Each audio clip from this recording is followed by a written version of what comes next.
Growing up, I never thought me and my dad had a typical father-son relationship. We lived together in the same house, but we barely spoke. Sadly, in 2016, my dad lost his battle with cancer.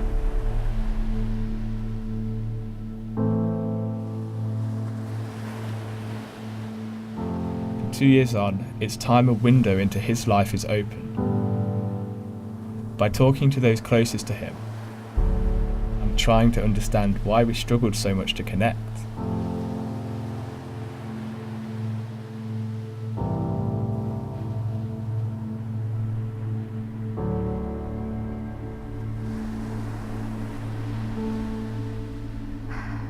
I'd like to think I knew Martyn well. I say he was quite a private person. You know, he was my friend, he was my mentor, he was, a parent figure to some of us. I don't think there were many people in the workplace who knew Martyn well. And that might have been partly because Martyn didn't want to be known well, or it might be that we're mistaken and we knew him as well as anybody else. He was the sort of person who wanted to keep on working to the end. He was so dedicated to what he was doing that it's almost as if he didn't want the illness to get in the way of that.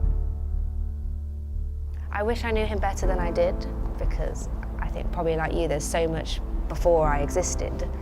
He'd tell stories of the work days before I got there and all the politics and machinations and all the disasters. But yeah, there's a whole life there that, because it shapes someone into who they are. But I'd like to think the person he was, I knew quite well.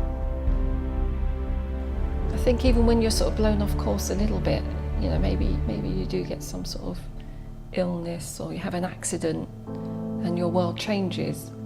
I think all you do is crave to get back to that normal world, crave just all the things you didn't think, I've got to go to work, I've got to load the dishwasher, all the things that were so boring before, they become your goals and they're so precious. And yeah, if that's the way he wanted to handle it, then that was the right way.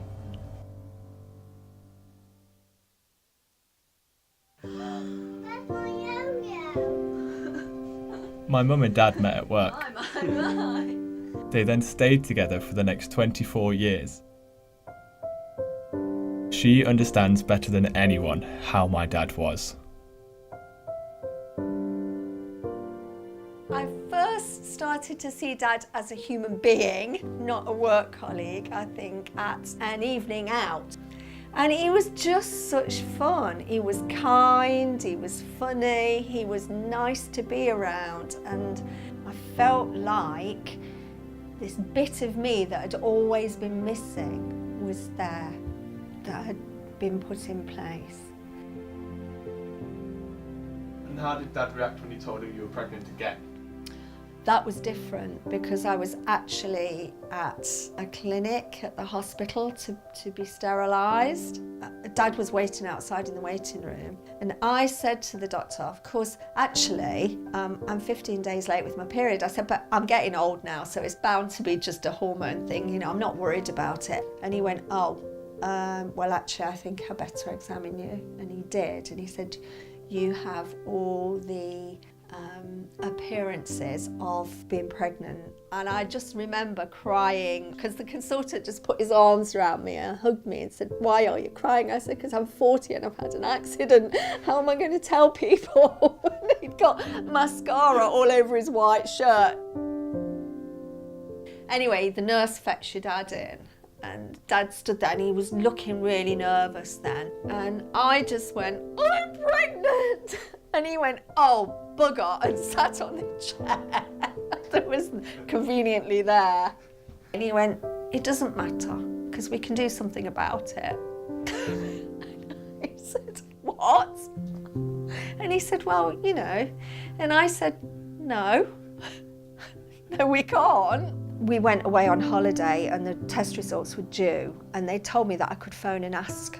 And I phoned the hospital and they said, yep, everything's fine, there's nothing wrong with the baby. Said, and I said, all right, thank you. And she said, well, do you want to know what you're having? And I said, oh, I didn't think you'd tell me that over the phone. And she said, oh no, if you want to know, I can tell you. So I said, okay then. And she said, you're having a little boy. And I said, oh, I was so happy, because to me, that seemed like the perfect perfect thing. We would, you know, I loved your dad, I loved Daisy, and now we were going to have a little boy, and that would make our family complete. That would be perfect.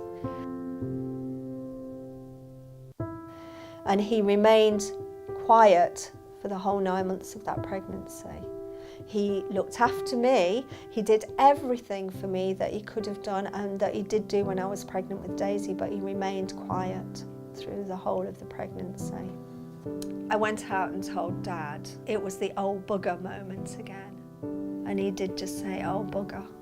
And I said, what, you know, why is that such a thing? What is the problem? And he said, because I don't know how I can bring a little boy up. I don't know how I'll be. He didn't easily show emotion to others, and that did relate to the relationship that he'd had with his own dad. And he was scared that he was going to replicate that relationship. I definitely think it affected the way he was as an adult with you and Daisy too. Yeah. Oh, that's really. My dad loved scuba diving. Some of my most vivid childhood memories are seeing his kit and asking him what it was. Even though we never dove together, I feel a connection to my dad when I'm in the water, a connection that we never had in life. After hearing that my dad was a quiet voice of reason and a listening ear and sometimes a grumpy git even amongst his friends, it's made me see that his mannerisms weren't directed at me, and it wasn't a case of him not wanting a son. He was just that way with everyone. But I still don't know why.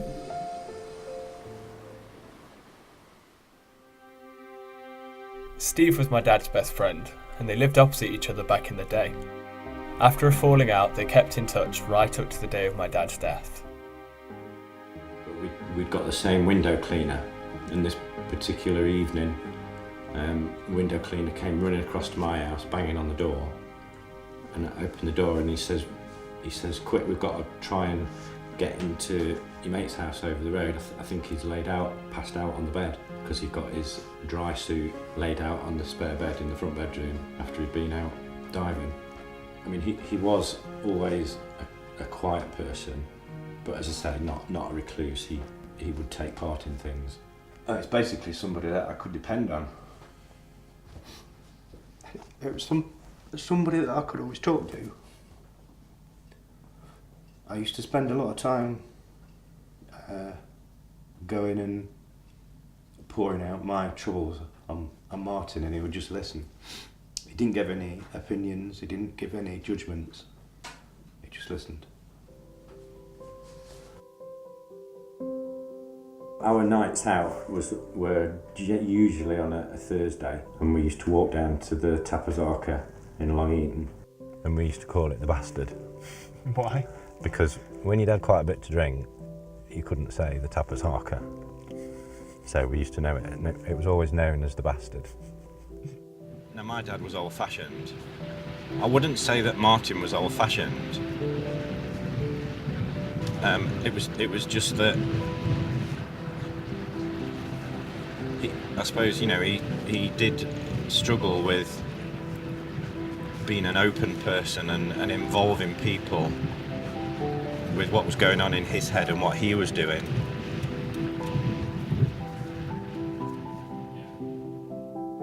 I mean, it was something as simple as this, that he could just take me out for a drive and go, we used to chill there, or we used to drink there. Yeah.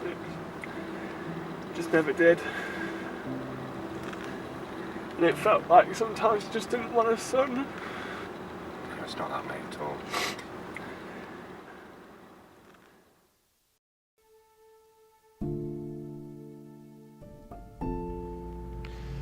So, the thing I've learned about my dad is that he liked to base his relationships off the ones he had and experienced as a young adult.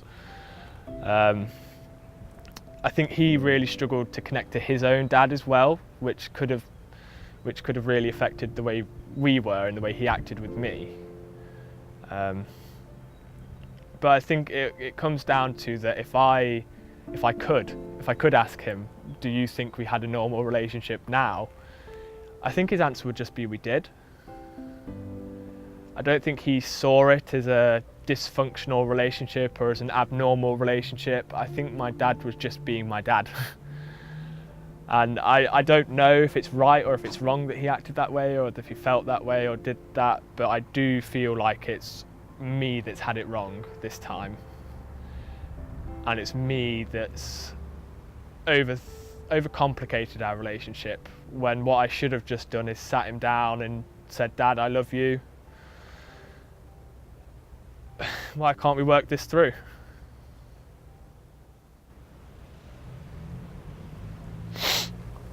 Which is something I won't get to do now.